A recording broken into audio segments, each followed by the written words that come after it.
Astaghfirullah. Bismillahirrahmanirrahim. Assalamualaikum warahmatullahi wabarakatuh.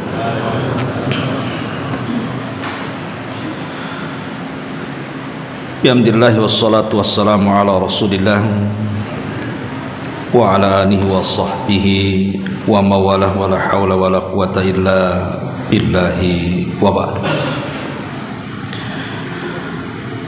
Alhamdulillah, segala puja dan puja hanya milik Allah subhanahu wa ta'ala. Salawat dan juga salam tetap kita hadiahkan kepada Rasul kita Nabi besar Muhammad sallallahu alaihi wasallam. Kita lanjutkan kajian kita, masih membahas kitab Tauhid, dan kita masuk pada bab kelima, bab al-khawfu minasyirki. Bab tentang pentingnya takut dari kesyirikan. Di sini muallif rahimahullahu taala kemudian memberikan beberapa dalil bagaimana syirik itu adalah dosa yang paling menakutkan. Wa qaulullahi azza wa jal, innallaha la yaghfiru an yushraka bihi wa yaghfiru ma duna dzalika liman yasha. Sesungguhnya Allah subhanahu wa ta'ala tidak akan mengampuni dosa syirik atau dosa orang yang menyekutukannya, dan hanya mengampuni dosa selain daripada itu bagi siapa yang dikehendaki. Wa qala al-Khalil wajnubni wa baniya an na'budal asnam. Berkata Al-Khalil, maksudnya Nabiullah Ibrahim alaihi salatu wassalam, ya Allah, jauhkan aku dan anak turunanku untuk menyembah berhala. Wa fil hadis, dan disebutkan juga dalam hadis, akhwafa ma akhafu alaikum asyirkul asghar fasu'ila anhu faqala riya. Sesuatu yang paling aku khawatirkan dan paling aku takutkan menimpa kalian adalah syirkul asghar, syirik kecil. Ketika ditanya, yang dimaksud adalah riya. Kemudian dari Abdullah ibn Mas'ud radhiyallahu anhu, anna Rasulullah sallallahu alaihi wasallam qala, man mata wa huwa yad'u lillahi niddan dakhalan nar, rawahul Bukhari. Wa li Muslimin an Jabirin radhiyallahu an, anna Rasulullah sallallahu alaihi wasallam qala, man laqiyallaha la yusyriku bihi syai'an dakhalal jannah wa man laqiyahu yusyrik bihi syai'an dakhalan nar. Dari Abdullah ibn Mas'ud radhiyallahu an, Nabi sallallahu alaihi wasallam bersabda, siapapun yang meninggal sementara dia menyeru dengan Allah atau menyeru kepada Allah dengan menyertakan tandingan-tandingan, maka dia dipastikan masuk neraka. Hadis ini dikeluarkan Imam Bukhari, dan dalam lafaz Muslim dari Jabir radhiyallahu an, Nabi SAW bersabda, barang siapa yang berjumpa dengan Allah, dia tidak menyekutukan Allah sedikit pun, maka dipastikan masuk surga. Dan barang siapa yang berjumpa dengan Allah dan dia menyekutukan Allah dengan sesuatu, maka dia pasti masuk neraka. Ma'asyiral muslimin yang dimuliakan Allah subhanahu wa ta'ala, inilah matan dari kitab Tauhid, bab al-khawfu minasyirki. Baik, kita terangkan. Ma'asyiral muslimin yang dimuliakan Allah subhanahu wa ta'ala, pertanyaan kenapa kita harus takut kepada kesyirikan, dan kenapa muallif Syekh Muhammad ibn Abdul Wahhab mencantumkan bab ini dalam kitab Tauhid. Kita tahu bahwa dosa itu terbagi menjadi 3 macam. Ada dosa yang tidak akan diampuni sama sekali. Ada dosa yang diampuni Allah Subhanahu wa taala, dan ada dosa yang digantungkan ampunannya. Tentu dosa yang pertama yang tidak akan diampuni adalah kesyirikan. Dan dosa yang akan diampuni adalah dosa antara kita dengan Allah Azza wa Jalla, dan dosa yang digantungkan ampunannya adalah dosa sesama hamba. Dan tingkatan 3 dosa ini yang paling tinggi adalah kesyirikan. Makanya kenapa kemudian dosa syirik ini adalah sebesar-besarnya dosa. Bahkan sekecil-kecilnya dosa syirik yang disebut dengan asyirkul asghar itu tetap lebih besar dosanya dibandingkan dosa-dosa besar yang lainnya. Bagaimana itu syirkul akbar? Syirik kecil saja lebih besar daripada al-kabair, dosa besar. Dari mana pendalilannya bahwa syirik kecil itu lebih besar dosanya dibandingkan dosa-dosa besar yang lainnya? Dibandingkan berzina, dibandingkan mencuri, dibandingkan rasuah, dan begitu seterusnya.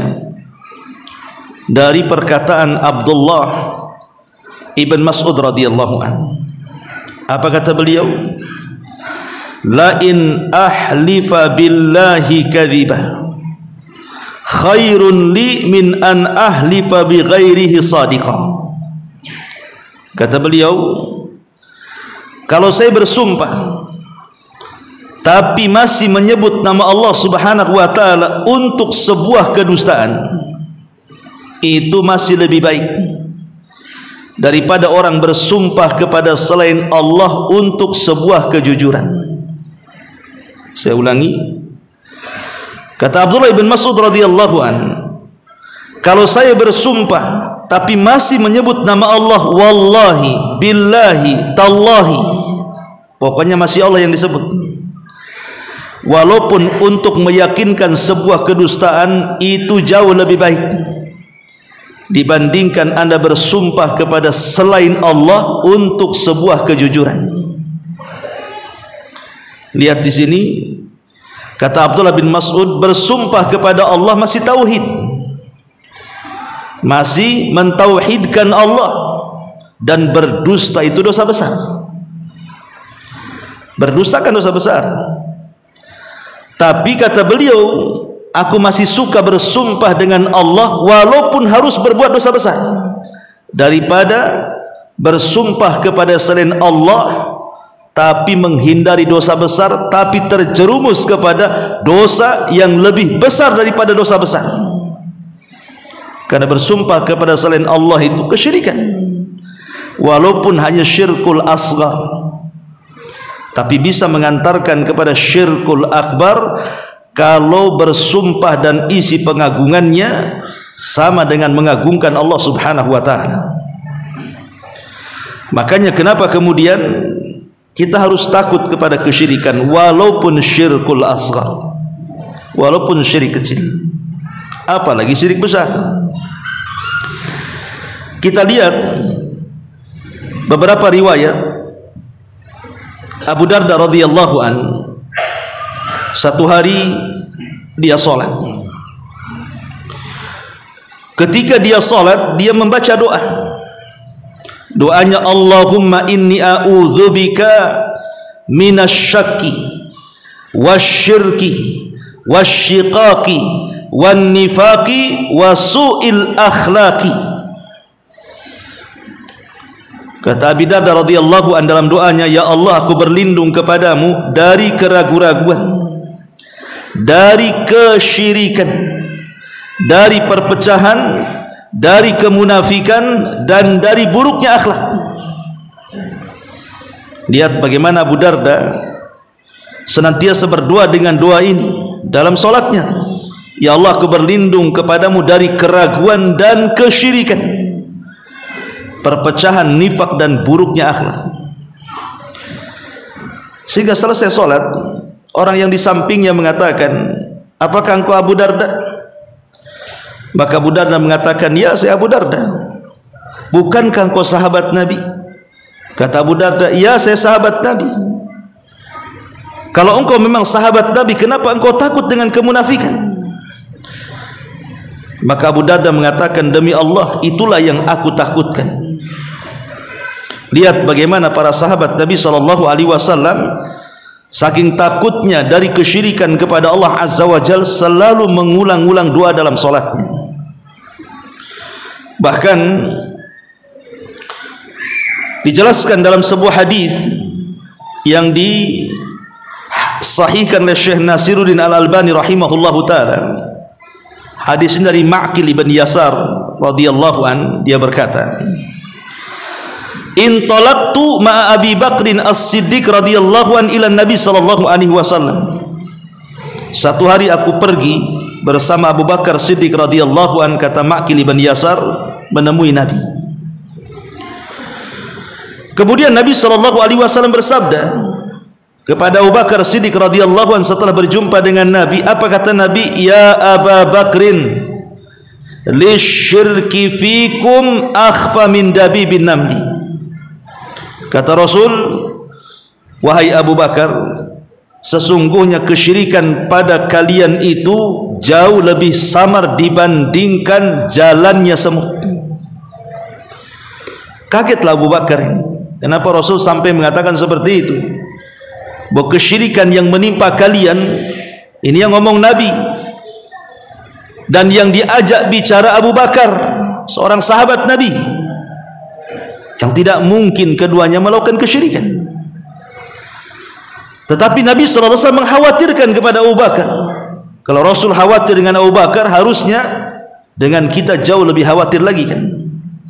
Kata Nabi SAW, sungguh kesyirikan pada kalian itu jauh lebih samar daripada rayapan semut. Abu Bakar mengatakan, wahali syirku illa man ja'ala ma'allah ilahan akhar.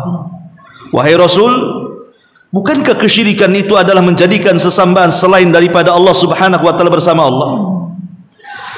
Maka Nabi SAW mengatakan, walladhi nafsi biyadi lisyirki akhfa min dabibin namli. Wahai Abu Bakar, aku bersumpah dengan jiwaku yang berada di tangannya, sesungguhnya syirik itu lebih samar dibandingkan rayapnya semut. Kemudian Rasul mengatakan, ala adulluka ala syai'in idza qultahu dhahaba anka qaliluhu wa kathiruhu. Maukah aku tunjukkan kepada engkau wahai Abu Bakar satu doa yang jika engkau ucapkan maka akan pergi kesyirikan itu dari jiwamu, baik syirik kecil ataupun syirik besar. Kemudian Nabi SAW mengajarkan doa kepada Abu Bakar untuk dibaca setiap dalam solatnya. Allahumma inni a'udzubika an usyrika bika wa ana a'lam wa astaghfiruka lima la a'lam. Ya Allah, aku berlindung kepada engkau dari kesyirikan yang aku sadari, dan aku meminta ampun kepadamu ya Rabb dari kesyirikan yang aku tidak sadari. Begitulah kekhawatiran Rasul kepada para sahabat. Dan Abu Bakar setelah diajarkan doa ini tidak pernah meninggalkan doa ini. Beliau baca selepas solat menjadi wirid. Maka ini juga kalau bisa antum jadikan wirid selepas solat. Allahumma inni a'udzubika an usyrika bika wa ana a'lam wa astaghfiruka lima la a'lam. Ya Allah, aku berlindung kepadamu dari kesyirikan yang aku ketahui, dan aku beristighfar meminta ampun kepadamu ya Rabb dari kesyirikan yang tidak aku sadari. Ma'asyiral muslimin yang dimuliakan Allah Azza wa Jalla, dalam riwayat yang lain juga disebutkan dari hadis Abu Musa Al-Asy'ari radhiyallahu anhu, beliau berkata, khatabana Rasulullah sallallahu alaihi wasallam dzata yaumin. Kata beliau, sungguh satu hari Nabi pernah berkhutbah kepada kami. Kemudian Nabi SAW mengatakan, ayyuhan nas ittaqu hadha syirka. Wahai manusia, hati-hatilah kalian, hindarilah kesyirikan yang seperti ini. Kemudian Rasul mengatakan, fa innahu akhfa min dabibin namli, karena sungguh kesyirikan yang ini lebih samar dibandingkan jalannya semut. Antum tahu jalannya semut? Kalau antum lihat di dinding kan, anggaplah ada 1000 semut. Kemudian antum dengarkan tuh dengan telinga antum, kira-kira antum dengar nggak langkah semut itu seperti apa? Kayak antum umpamanya pakai sandal bakiak gitu kan, tak ketuk kan kedengaran tuh. Siapa yang bisa mendengar langkah semut? Nggak ada. Walaupun 1000 semut di dinding kita dengerin langkahnya itu, nggak akan kedengaran tuh. Makanya tiba-tiba semut ada di kepala. Kapan dia ngerayapnya atau di kepala saja? Karena tidak bisa didengarkan langkah semut itu dengan hanya sekedar kuping didekatkan kan, kecuali dengan alat mungkin. Tapi Rasulullah SAW mengatakan, sungguh kesyirikan yang satu ini lebih samar dibandingkan langkahnya semut, katanya. Faqala lahu man sya'allahu an yaqul. Kemudian ada yang berkata kepada Nabi, wa kaifa nattaqihi wa huwa akhfa min dabibin namli ya Rasulullah. Rasul, kalau syirik itu lebih halus dibandingkan rayapan semut atau jalannya semut, macam mana kita bisa menghindari kesyirikan itu? Kalau seperti itu, macam mana caranya? Sesamar itu kesyirikannya. Maka Nabi SAW mengatakan, kalau begitu ucapkan oleh kalian, Allahumma inna na'udzubika min an nusyrika bika syai'an na'lamuhu wa nastaghfiruka lima la na'lamuhu. Ya Allah, kami berlindung kepada Engkau dari kesyirikan kepadamu yang kami sadari, dan kami memohon ampun dari kesyirikan yang kami tidak sadari. Begitulah gambaran ketakutan para sahabat Nabi SAW dan ketakutan Rasul kalau seandainya kesyirikan itu menimpa para sahabat.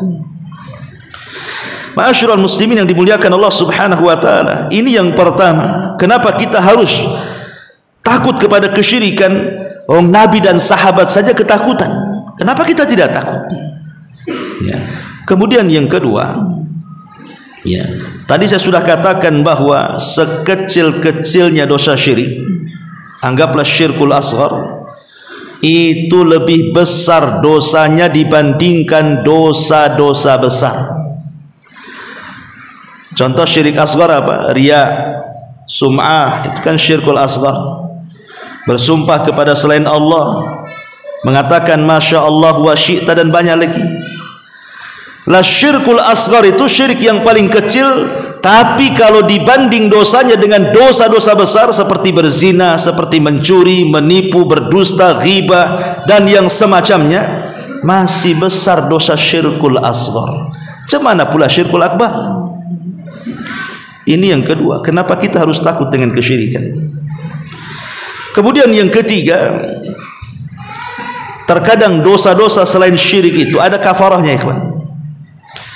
Contoh umpamanya orang yang berjima sedang berpuasa di bulan Ramadan, ada kafarahnya. Anda bisa memerdekakan budak, tidak sanggup memerdekakan budak, bisa berpuasa 2 bulan berturut-turut, tidak bisa memberi makan 60 fakir miskin. Begitu juga kafarah zihar, begitu juga kafarah sumpah, dan begitu seterusnya kan. Terkadang ada sebagian dosa itu ada kafarahnya, tapi dosa syirik tidak ada kafarahnya. Dosa syirik itu kafarahnya hanya taubatan nasuha, tobat dengan tobat yang betul-betul tobat, kemudian mengikhlaskan amal karena Allah Subhanahu wa taala saja. Itu kafarahnya. Tobat, ikhlaskan amal lillahi ta'ala. Kemudian juga yang keempat, jika orang yang melakukan kesyirikan itu tidak bertobat, ikhwan, apa yang terjadi? Maka dipastikan dia masuk neraka dan dikekalkan di dalam.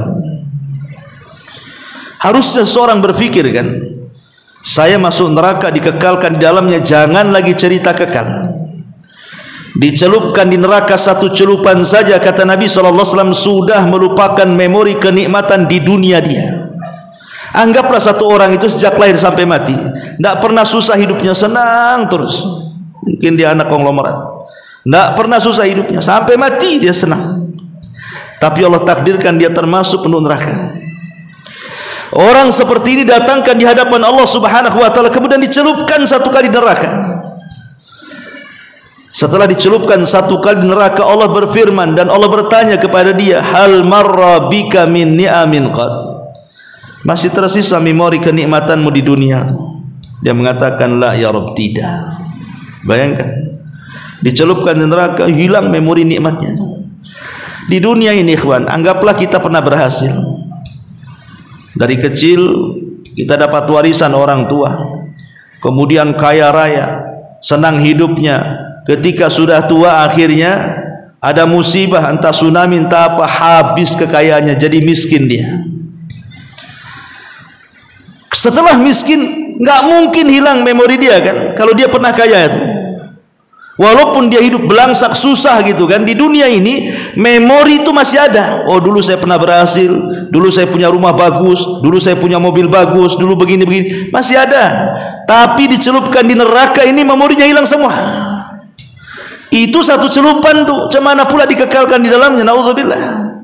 Ya. Ma'asyiral muslimin yang dimuliakan Allah Subhanahu wa taala.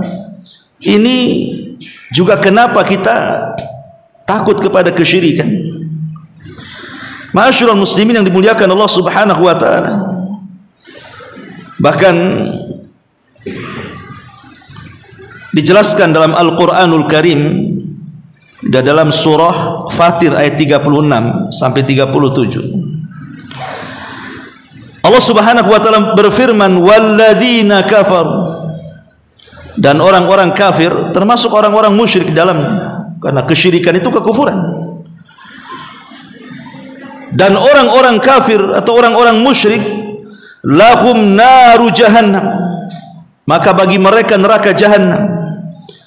La yuqda alaihim fayamutu wa la yukhaffafu anhum min adzabiha kadzalika najzi kulla kafur.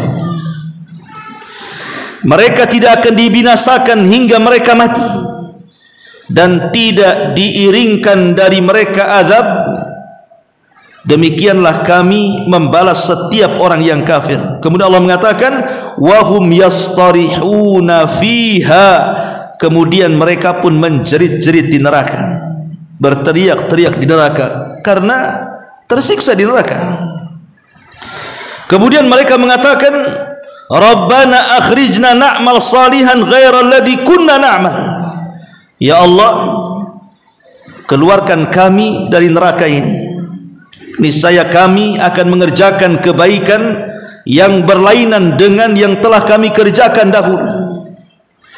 Tapi Allah Subhanahu wa taala katakan, awalam nu'ammirkum ma yatadzakkaru fihi man tadzakkar wa ja'akumun nadhir fadzuqu fama lidh-dhalimin min nasir. Maka Allah Subhanahu wa taala katakan kepada mereka, bukankah kami telah memanjangkan umurmu untuk dapat berfikir bagi orang-orang yang mau berfikir, padahal telah datang kepada kalian seorang pemberi peringatan, maka rasakanlah azab kami, kata Allah, dan bagi orang-orang zalim tidak ada seorang penolong pun kelak pada hari kiamat. Ma'asyiral muslimin yang dimuliakan Allah Subhanahu wa taala, lihat bagaimana azabnya orang-orang yang melakukan kesyirikan, maksudnya syirkul akbar, syirik besar yang mengakibatkan sampai ke tingkat kekufuran. Mereka tidak akan keluar dari neraka, mereka hanya bisa menjerit-jerit saja. Bahkan mereka mengatakan di hadapan malaikat Malik, penjaga neraka itu, sebagaimana disebutkan dalam surah Zuhruf 77, wa nadau ya Malik liyaqdiya alaina rabbuk. Mereka pun berseru, wahai Malik, biarlah Tuhanmu membunuh kami saja, matikan sajalah kami di sini, kami sudah enggak tahan. Malik tidak menjawab. Sampai dalam riwayat itu 40 tahun, dia mengatakan 100 tahun, baru Malik mengatakan, innakum makithun, sungguh kalian tidak mungkin keluar dan akan tinggal selamanya di neraka, naudzubillah. Inilah kenapa kemudian kita harus takut dengan kesyirikan, karena antara syirik dan neraka itu tidak ada penghalang kecuali kematian. Ingat, orang-orang yang melakukan kesyirikan itu harus diingat bahwa antara syirik dengan neraka itu tidak ada penghalang kecuali hanya kematian saja. Kalau orang mati kemudian dia tidak tobat dari kesyirikan, apalagi syirkul akbar, tidak ada penghalang dia dengan neraka, langsung masuk neraka dia. Naudzubillah. Karena kesyirikan itu berbeda dengan maksiat, ikhwan. Kalau kesyirikan itu jelas-jelas kelancangan seorang hamba kepada Tuhannya, dia lancang kepada Allah. Kenapa kita katakan lancang kepada Allah subhanahu wa ta'ala? Bagaimana tidak lancang kepada Allah? Allah yang selama ini menghidupkan dia, memberikan rizki kepada dia, memberikan banyak nikmat kepada dia, kemudian dia menyembah selain Allah pula. Apa tidak lancang itu? Kurang ajar. Tapi kalau maksiat ini terkadang karena terkalahkan dengan syahwatnya, dia terkalahkan, dia tidak ada bermaksud untuk melancangi Allah, cuman karena terkalahkan syahwatnya, akhirnya dia zina, akhirnya dia mencuri, artinya dia ghibah. Makanya kemudian dosa syirik ini jauh lebih besar dibandingkan dosa zina dan yang semacamnya, karena kesyirikan itu adalah kelancangan seorang hamba kepada Rabbnya. Makanya wajar kalau orang-orang saleh dan para nabi juga mereka sangat takut dengan kesyirikan. Lihat Luqmanul Hakim mengatakan kepada anaknya, ya bunayya la tusyrik billahi inna syirka la zulmun azim. Mewanti-wanti Luqman Hakim kepada anaknya, anakku, jangan melakukan kesyirikan, karena syirik itu sebesar-besarnya dosa besar dan dia adalah kezaliman yang nyata. Ma'asyiral muslimin yang dimuliakan Allah Azza wa Jalla, dan banyak lagi kenapa kita harus takut dengan kesyirikan. Baik, kita akan bahas matan dari kitab Tauhid ini. Di sini mu'alif rahimahullahu taala membawakan dalil kenapa kita harus takut kepada kesyirikan. Yang pertama, surah An-Nisa 48, Allah mengatakan di sini, innallaha la yaghfiru an yushraka bihi wa yaghfiru ma duna dzalika liman yasha. Allah mengatakan sesungguhnya Allah subhanahu wa ta'ala tidak akan mengampuni an yushraka bihi, untuk disekutukan dengannya, wa yaghfiru, dan akan mengampuni maduna dzalika, selain daripada dosa syirik, liman yasha, bagi yang dikehendaki. Perhatikan ayat ini. Sesungguhnya Allah subhanahu wa ta'ala mengampuni, yaghfir. Di antara nama-nama Allah subhanahu wa ta'ala Ghafur atau Ghaffar. Apa makna daripada Ghafur atau Ghaffar? Karena Al-Quran membahasakan dengan 3 kata di dalam Al-Quran itu yang hampir mirip-mirip. Al-afu, memaafkan, ya. Kemudian as-safhu, juga memaafkan. Kemudian juga Ghafur, juga memaafkan. Seperti Allah mengatakan, ya ayyuhalladzina amanu inna min azwajikum wa auladikum aduwwan lakum fahdaruhum wa in ta'fu wa tasfahu wa taghfiru fa innallaha ghafurur rahim. Wahai orang-orang yang beriman, sesungguhnya istri-istri kalian, anak-anak kalian itu bisa menjadi musuh bagi kalian, maka hati-hati dari mereka. Tetapi jika kalian memaafkan, wa in ta'fu, itu afu artinya, bahasa kitanya afwan, afwan akhi, kan itu ya. Kalimat al-afu dia hanya sekedar memaafkan, tapi belum menghilangkan kedengkian dalam dada. Ya, saya maafkan kamu, tetapi hati belum plong. Itu namanya al-afu namanya. Kemudian yang kedua, wa in ta'fu wa tasfahu. Tasfah dia baru kemudian memaafkan sambil menghilangkan kedengkian. Maaf dan hilang dengki dalam dada. Kemudian yang ketiga, wa taghfiru. Ini jauh lebih tinggi dibandingkan hanya sekadar ta'fu dan tasfahu. Karena taghfir itu bukan hanya sekedar kita memaafkan, tapi lebih daripada itu menghilangkan semua penyakit-penyakit dalam dada dan berusaha menutup aib-aibnya. Itulah yang disebut dengan Al-Ghafur. Kenapa Allah itu Maha Ghafur, Maha Pengampun? Karena Allah bukan hanya mengampuni tetapi juga menutup aib kita. Kalau kita memaafkan, saya berbuat salah kepada antum ikhwan, kemudian antum maafkan dosa-dosa saya, belum tentu aib saya antum tutup kan. Bisa aja antum cerita sama orang, tadi saya sudah ketemu Abu Merah tuh, dia sudah minta maaf, kasih tahu sama orang kan, ya. Tetapi Allah Subhanahu wa taala ketika mengampuni itu plus juga menutup aibnya, itu disebut Ghafur namanya. Dan itulah tingkatan pemberi maaf yang luar biasa, yang jarang orang bisa melakukannya. Karena itu dari sifat Allah Subhanahu wa taala. Kita lihat coba sekarang, banyak orang yang melakukan dosa. Saya, antum, semua punya dosa dan semua punya aib ikhwan. Tetapi Allah Subhanahu wa taala masih sayangkan dengan kita. Allah masih menutup aib kita. Sehingga dosa-dosa kita aja istri tak tahu, dosa istri suami tak tahu. Karena Allah masih sayang menutup aib kita. Lah kalau kita kemudian memohon ampun kepada Allah Subhanahu wa taala, bukan hanya Allah ampuni dosa kita, aib kita pun Allah tutup. Makanya kenapa Nabi SAW sampai mengatakan kullu ummati mu'afan illal mujahirin. Semua umatku dimaafkan kecuali al-mujahir. Rasul, apa mujahir itu? Mujahir itu orang yang bermaksiat di malam hari. Allah sudah tutup aibnya, di siang hari pula dia cerita sama orang. Atau orang yang bermaksiat di siang hari, Allah tutup aibnya, orang nggak tahu dia maksiat, di malam hari pula cerita sama orang. Itulah mujahir. Dan orang ini tidak akan dimaafkan kata Allah, karena sudah tutup aibnya. Kenapa kita ceritakan? Itulah makna daripada Ghafur. Nah di sini Allah mengatakan innallaha la yaghfir an yushraka bihi. Allah tidak akan mengampuni dosa orang yang menyekutukan dengannya. Artinya dosa kesyirikan. Dan yang dimaksud syirik di sini apa? Syirkul akbar. Setiap kalimat syirik dalam Quran, maka yang dimaksud adalah syirkul akbar.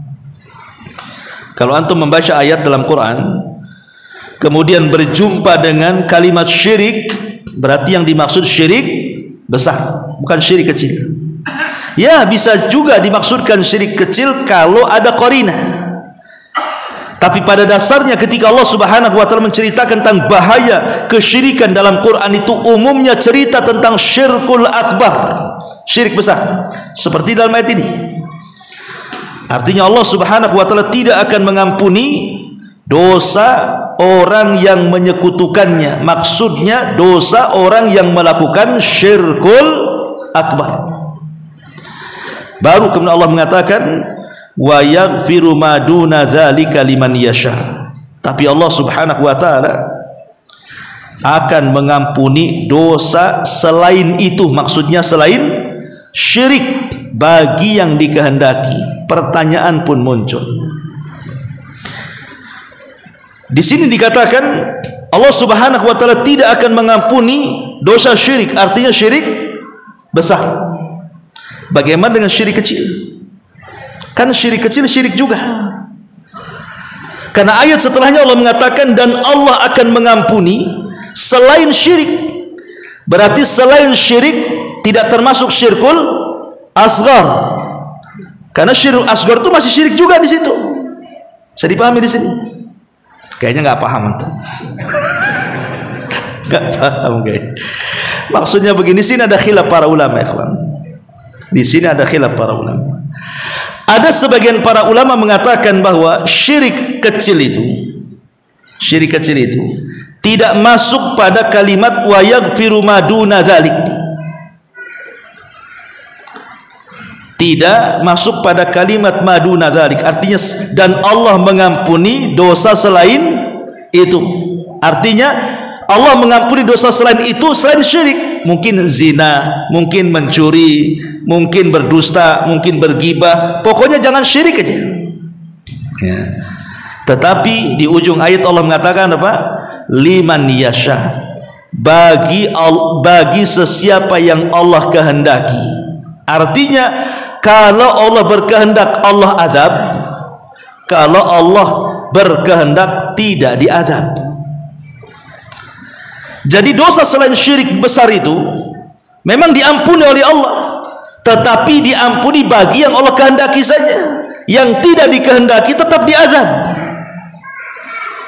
Dari sini kata para ulama bahwa syirkul asghar dia tidak akan diampuni dan dia tetap diazab, tapi tidak dikekalkan di neraka.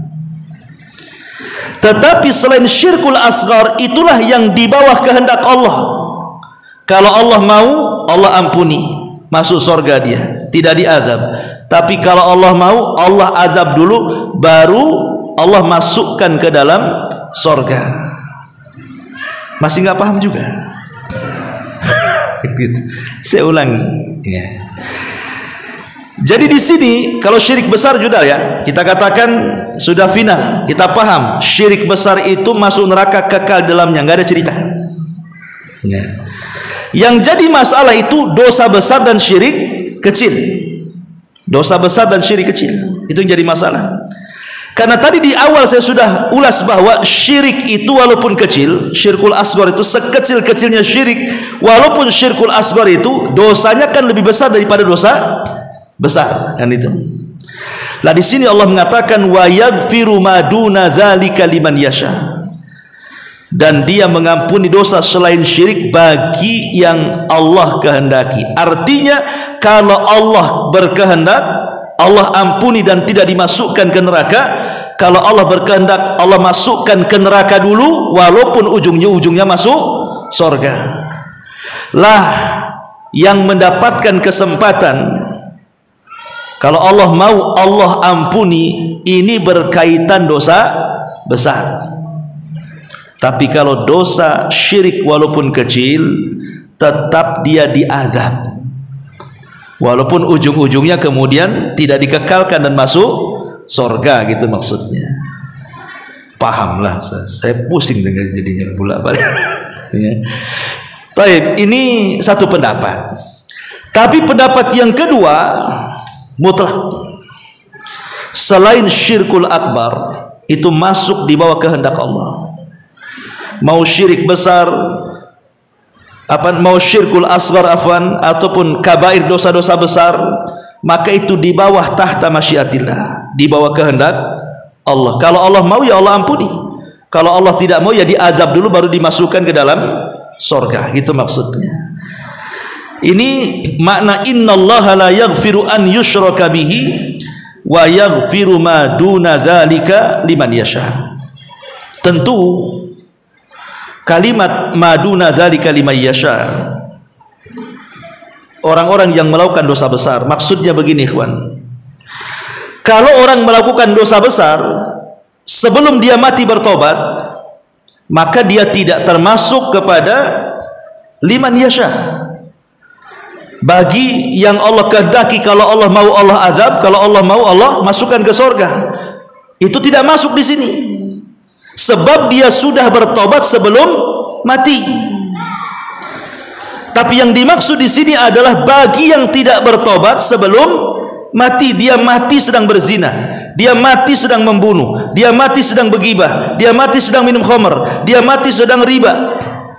Itulah yang dimaksud tahta masyiatillah, di bawah kehendak Allah ini. Contohnya di zaman Bani Israel ada seorang laki-laki yang membunuh 99 jiwa, dan itu disebutkan dalam kitab Riyadhus Shalihin.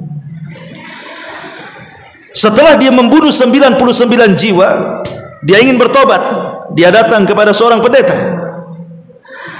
Kemudian kata pendeta, dosamu membumbung ke langit, tidak ada ampunan dari Allah. Orang sepertimu tidak layak diampuni karena sudah membunuh 99 jiwa. Kemudian terjadi hiwar, perdebatan antara pembunuh dengan pendeta ini. Entah mengapa ujung-ujungnya akhirnya marahlah pembunuh ini, dibantai pula si pendeta ini, genaplah 100. Jadi dia membunuh 100 jiwa. Tapi dia tidak putus asa. Dia mencari lagi, akhirnya ketemu orang alim. Kemudian dia bertanya, apakah orang sepertiku ini layak masuk surga dan ada ampunan dan ada cara bertobat?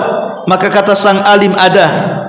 Tapi kau harus pergi ke sebuah negeri, ke sebuah desa, di situ semua orang soleh semua, gabunglah kau di sana. Mudah-mudahan Allah ampuni dosamu. Senang dia karena ada solusi. Berangkat dia ke kampung orang itu. Di tengah jalan Allah takdirkan meninggal. Di tengah jalan Allah takdirkan meninggal.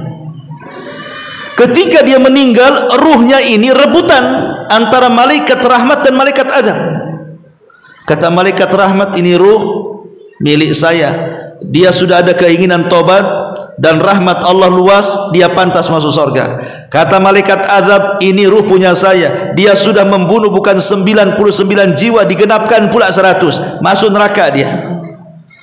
Ketika terjadi perdebatan malaikat rahmat dan azab ini, Allah mengutus malaikat hakim. Kata malaikat hakim, sudah jangan berdebat katanya. Kita ukur saja kisu bainal ardaini. Kita ukur saja jarak antara kematian kepada orang alim dengan jarak kematian kepada desa yang dituju. Kalau dekat kepada pertanyaan orang alim, masukkan dia ke neraka. Kalau dekat kepada desa yang dituju, masukkan dia ke surga. Sebenarnya secara jarak dia itu belum jauh dari orang alim tadi. Artinya harusnya dia masuk neraka. Tapi rahmat Allah itu lebih luas dibandingkan murkanya. Allah lipat bumi, akhirnya didekatkan ke kampung yang akan dituju. Akhirnya kata malaikat hakim, ruh ini milik malaikat rahmat, masuk surga. Dia sudah membunuh 100 jiwa, masuk surga. Kenapa? Kan di sini Allah mengatakan, wa yaghfiru ma duna dzalika liman yasha, kan? Allah akan mengampuni selain dosa syirik bagi yang Allah kehendaki, kan? Kenapa orang ini masuk surga? Karena dia bertobat sebelum mati. Paham ya? Kalau tobat sebelum mati tidak masuk ayat ini. Ayat ini bicara kalau orang yang tidak bertobat kemudian mati, habis bunuh dia mati, lagi teler dia mati, ya, lagi berzinah dia mati, lagi menggibah dia mati, lagi makan riba dia mati. Itulah yang dimaksud wa yaghfiru ma duna dzalika liman yasha. Maka orang-orang seperti ini di bawah kehendak Allah. Ya kalau Allah Subhanahu wa taala mau, karena mungkin amalan baiknya lebih banyak, ya diampuni. Tapi kalau Allah Subhanahu wa taala tidak mau, ya mungkin diazab dulu. Dari sini bahwa jangan lagi dosa syirik.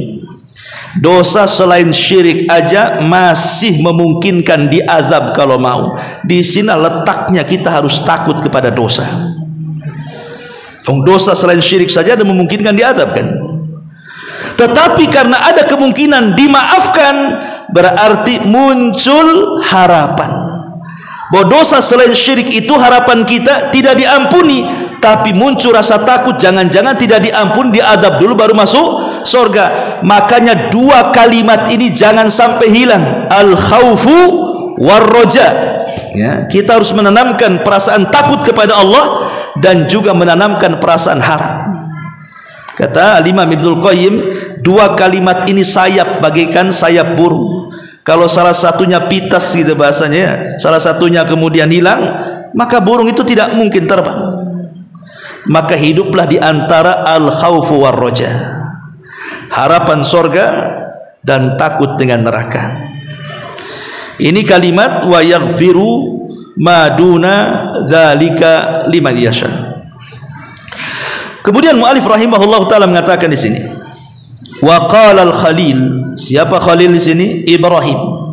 Kenapa disebut Khalil? Khalil itu artinya kekasih. Kata para ulama, dia adalah Khalil itu asdaqul hub. Jadi kecintaan yang paling jujur. Sejujur-jujurnya kecintaan itu disebut Al-Khalil. Dia di atas mahabbah. Khalil itu kekasih. Lah Ibrahim kenapa digelari Al-Khalil? Karena Ibrahim itu kalau kita melihat sejarah hidupnya luar biasa ikhwan. Semua hidup Ibrahim itu diserahkan kepada Allah Subhanahu wa taala, mulai dari menghancurkan patung, kemudian bermunadharah, berdebat dengan Namrud, ya kan? Kemudian harus hijrah, kemudian macam-macam sejarahnya sampai diuji untuk menyembelih putranya. Karena Allah Subhanahu wa taala ingin melihat. Ibrahim kan keinginannya ingin punya putra. Akhirnya Allah takdirkan punya Ismail. Apakah kecintaan kepada Allah sudah berbagi kepada Ismail atau tidak? Makanya Allah uji, disuruh menyembelih Ismail kan. Tapi dia lulus ujiannya. Dan Allah Subhanahu wa taala katakan fa'atammahun. Semua ujian Allah lulus kepada Ibrahim. Makanya wajar kalau Ibrahim digelari Al-Khalil. Kekasih Allah Subhanahu wa taala. Sudah isya ya. Baik, kita lanjutkan. Subhanakallahumma bihamdika asyhadu an la ilaha illa anta astaghfiruka wa atubu ilaik.